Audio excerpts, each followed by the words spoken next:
I'm Trish and I'm a nurse.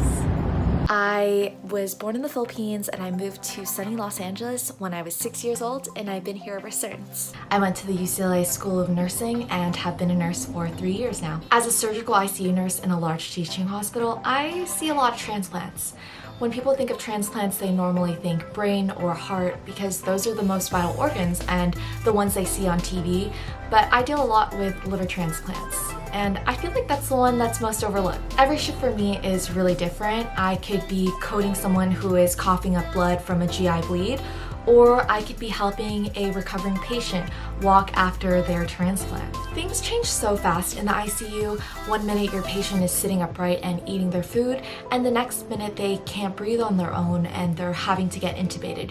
You really have to think on your feet. On my 14th birthday, my grandpa ended up getting really sick and ended up in the ICU in the Philippines. My mom immediately booked us the first flight out because we were told he was 50-50. It was so hard for me to imagine this strong man who had taken care of me from the time I was 1 to 6 years old be on a ventilator, so lifeless and unable to fend for himself. It made me feel like the ICU was this unforgiving place where no one talks to you and no one tells you what's going on, and you're left to just watch your family member die. That experience lit a fire in me and inspired me to become an ICU nurse today. Now I work in the ICU because I want to be that guide for patients and their families so they feel less alone and they feel less scared, and that there's someone there that can walk them through the process of everything, that can educate and empower them,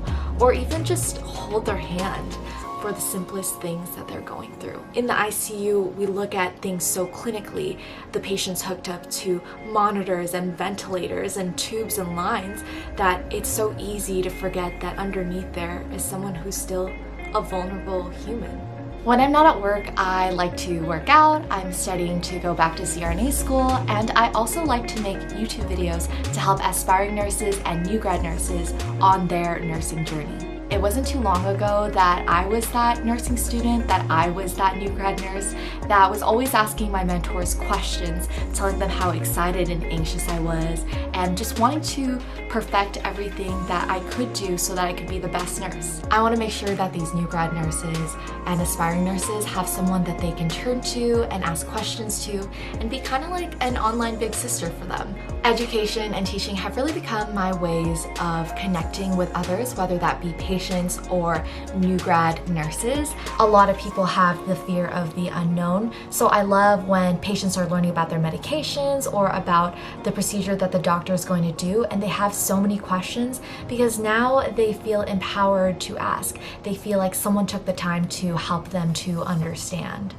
5 to 10 years from now, I hope to be a CRNA, but I'll never forget my ICU roots. I still hope to be making YouTube videos to inspire younger nurses to pursue postgraduate degrees. I hope to go back to the Philippines and to the hometown of my grandfather and to fund preventative screenings for underserved communities there. Because of the lack of resources, healthcare in the Philippines is more curative rather than preventative. By the time that patients go get checked up, it's too late for doctors to do any sort of intervention to slow down their disease progress. Nurses don't need many tools to do these screenings. For example, for a hypertension screening, the nurse would just need a stethoscope, a blood pressure cuff, and themselves. In the future, I hope to spearhead mission trips for these preventative screenings that bring over tools like thermometers and blood pressure cuffs for the underserved population in my hometown in the Philippines. We as nurses can form trustworthy relationships with people in the community, and now every time something is going on with them, they'll come back and they'll ask us because they trust us. Making connections are what drives me in nursing. When I think of those patients in those ICU beds, I'm immediately reminded of my grandpa. Wherever I go, I hope to turn that cold and sterile, unforgiving environment into one of warmth, learning, and compassion.